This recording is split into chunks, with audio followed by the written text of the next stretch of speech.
আজকে সকালবেলা বাইর হয়ে গেছি।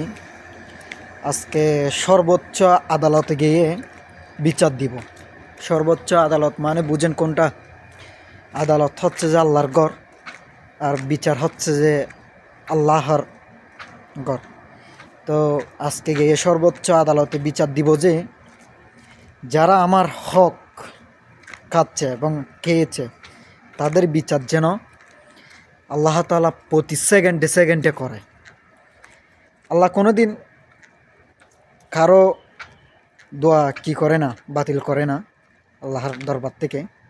এটা হচ্ছে দোয়া করারই আসল ঘর। তো আল্লাহর ঘরে যাচ্ছি সর্বোচ্চ বিচার দেওয়ার জন্য।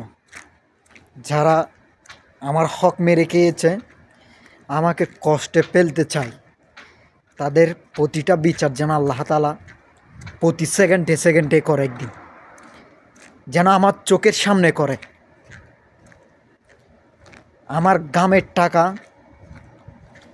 যে খাইছে তার বিচার যেন আল্লাহ প্রতিটা সেকেন্ডে সেকেন্ডে যেন করে।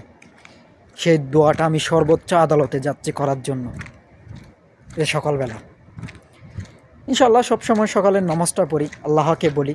হয়তো বিচারটা এখন পাবো না, পাবো, একটু ধৈর্যের অপেক্ষা। ইন্নাল্লাহ মা সাবিরিন, একটা কথা আছে না?